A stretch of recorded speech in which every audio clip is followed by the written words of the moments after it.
देख रहे हैं विराट न्यूज सत्य के साथ। सर, ये जो एक ऑनलाइन ठगी में आपने कुछ आरोपियों को गिरफ्तार किया है, तो वो पूरा माजरा क्या है और किस तरह से उनकी मोटर ऑपरेंडिस थी और किस तरह से ये पूरा वो लोग स्कैम चला रहे थे सर? ये नवंबर 2024 का इंसिडेंट है, जब कंप्लेनेंट जो विक्टिम है राकेश चरसिया, उनकी तरफ से एक कंप्लेंट आई हमारे पास, जिसमें उन्होंने बताया कि उनको एक फ़ोन नंबर से कॉल आया, जिसमें उनको बताया गया कि जो विक्टिम है उनका जो फ़ोन नंबर आधार नंबर से उनका लिंक्ड है वो किसी एफआईआर में वांटेड है। तो इस बिना पे उनको डराया गया और उनको बताया गया कि उनको 3 महीने की जेल हो सकती है, उसके बाद वेरिफिकेशन करी जाएगी, या फिर उनके पास दूसरी ऑप्शन है कि वो 24 घंटे में ऑनलाइन अपना वेरिफिकेशन करवा लें। तो इस डर के मारे उन्होंने जो ऑनलाइन वेरिफिकेशन कराने वाला जो माध्यम है उसको चुना, और उसके बाद उन्होंने उस डर से उनसे जो भी उनकी बैंक अकाउंट डिटेल्स हैं वो सारी उनसे निकलवा ली, और उनको पता चला कि उनके खाते में जो अच्छी खासी रकम है। उसके बाद उनको बोला गया कि आरबीआई के खाते में आपको ये पूरी अमाउंट ट्रांसफर करनी पड़ेगी, और अब कुछ अगर सब कुछ वेरिफिकेशन में ठीक निकला तो वो उनकी अमाउंट वापस कर दी जाएगी।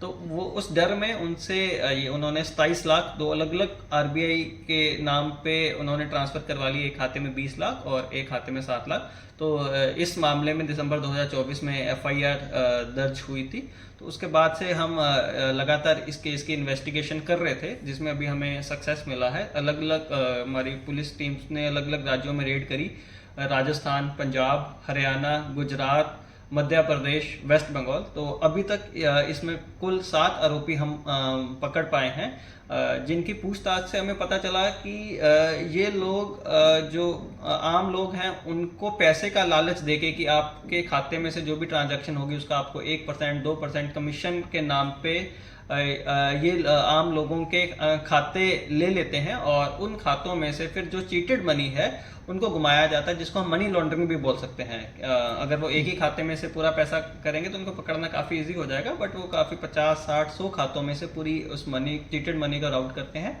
और इस तरीके से मनी लॉन्ड्रिंग को अंजाम देते हैं। तो इसमें टोटल हमने 7 आरोपी अभी तक पकड़े हैं, जो अभी बिल्कुल रिसेंट 2 लोग हमने वेस्ट बंगाल से पकड़े हैं, अनीश और सिद्धार्थ विश्वास। वो इसमें एक मास्टरमाइंड उनको हम कह सकते हैं। जो उनका रोल है वो ये है कि वो लोगों से अकाउंट लेके, उसके बाद जो उन्होंने एजेंट रखे हुए हैं उनसे वो अकाउंट कलेक्ट करते हैं, और उसके बाद आगे उन अकाउंट्स को इन सब चीटेड मनी को राउट करने के लिए यूज किया जाता है। अभी तक कुछ आरोपी होने के चांसेस है सर इसमें?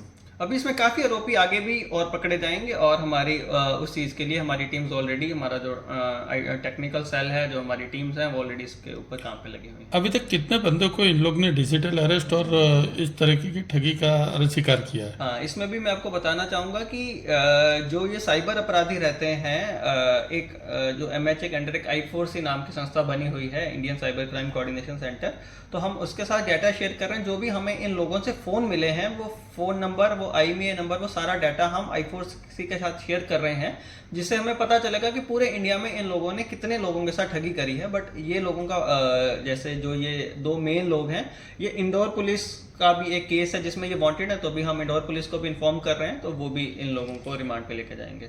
अभी तक की जो तपास हुई है उसमें ये लोग अरे बंदे को शिकार किस तरह से बनाते थे? उनको कोई टिप देता था कि ये बंदे के पास ज्यादा पैसा है, या किस तरीके से इन लोग के पास इसका नंबर और ये सब जाता था? नहीं, ये भी जो जिसको हम ओसेंट बोलते हैं टेक्निकल भाषा में, ओपन सोर्स इंटेलिजेंस, जो हम सब लोग कुछ फेसबुक पे या कुछ अलग अलग माध्यम पे या जो डाटा वगैरह सारा निकल जाता, तो उस डाटा पे ये लोग काफ़ी सर्फिंग करते हैं, काफ़ी एनालिटिक्स करते हैं, और काफ़ी लोगों को ये टारगेट करते हैं। उसमें से कुछ लोगों को ये शिकार बनाने में ये लोग सक्सेसफुल रहते हैं। डिजिटल अरेस्ट का ये पहला मामला है ना तमन में? ये हाँ जी, ये वाला ये पहला मामला दर्ज हुआ था, और मैं इसमें आपके माध्यम से मेनली लोगों को भी अवेयर करना चाहूँगा कि लोग इस जो भी साइबर अपराध होता है वो कहीं ना कहीं 2 फैक्टर्स को लेके होता है, डर या लालच। तो ये दोनों आजकल चल रहे हैं। एक डिजिटल अरेस्ट वाला चल रहा है जिसमें वो डर के बजाय आपसे पैसे ले रहे हैं, एक दूसरा इन्वेस्टमेंट फ्रॉड काफ़ी चल रहा है जिसमें वो आपको लालच दे के आपसे पैसे निकलवा रहे हैं कि आपको इतनी रिटर्न मिलेगी। तो डिजिटल अरेस्ट नाम की कोई पुलिस कानून में कोई ऐसा प्रावधान नहीं है, ऐसा नहीं है। अभी काफ़ी इस चीज़ में अवेयरनेस भी चल रहा है पूरे इंडिया में, और देखा गया कि अभी ये कम भी हो रहा है। तो एक तो लोग किसी भी ऐसे डर में आके किसी ऐसे उसका शिकार ना बने ऐसे क्राइम का। और दूसरा मैं जो आपको बताया कि इसमें जो ये क्राइम कर पाते हैं, लोगों के अकाउंट होने की क्राइम कर पाते हैं। अगर मैं अपना अकाउंट किसी को बिल्कुल ना दूं तो ये क्राइम नहीं हो सकता। तो ये जैसे आप लोगों ने भी देखा होगा, काफ़ी हमें फ़ोन पे मैसेज आते हैं जॉब ऑफर्स के कि घर बैठे पैसे कमाएं। तो वो जो होता है उसमें यही रहता है, वो आपका अकाउंट लेते हैं, आपको कुछ थोड़े बहुत 1000-2000 आपको पैसे दे देते हैं। तो अगर आप अपना अकाउंट किसी ऐसी आपकी एक्टिविटी में यूज़ हुआ तो ये भी पनिशेबल ऑफेंस है, और उसमें फिर आप लोगों की भी जो है कानून आपके अगेंस्ट भी, उसमें जो भी कार्रवाई है वो आपके अगेंस्ट होती है। तो अपना अकाउंट किसी को मत यूज़ करने के लिए दिया जाए। ये केस में रिकवरी कितनी हो पाई है? ये मैं लोगों को ये भी एक मैसेज देना चाहूँगा कि अगर आपके साथ ऐसा कुछ फ्रॉड की आपके पास कॉल आती है, किसी भी तरीके के साइबर फ्रॉड की कॉल आती है, तो आप तुरंत 1930 पे कॉल करें। तो 1930 पे कॉल करने के बाद जो भी बैंक अकाउंट्स में आपका पैसा जा रहा है, जैसे मैंने आपको बताया, वो एक से दूसरे से तीसरे अकाउंट में वो तुरंत मिनटों में घंटों में पैसे ट्रांसफर कर लेते हैं। तो उस माध्यम से वो अकाउंट जो है वो ऑटोमेटिकली फ्रीज हो जाते हैं और वो आपके पैसे की उसमें जो है बचत हो पाती है। अभी तक ये केस में कितने रुपए की रिकवरी हो पाई है? इसमें अभी हम जो सारे अकाउंट्स हैं उनको आइडेंटिफाई कर रहे हैं, उनको हम फ्रीज करवा रहे हैं जी। ओके।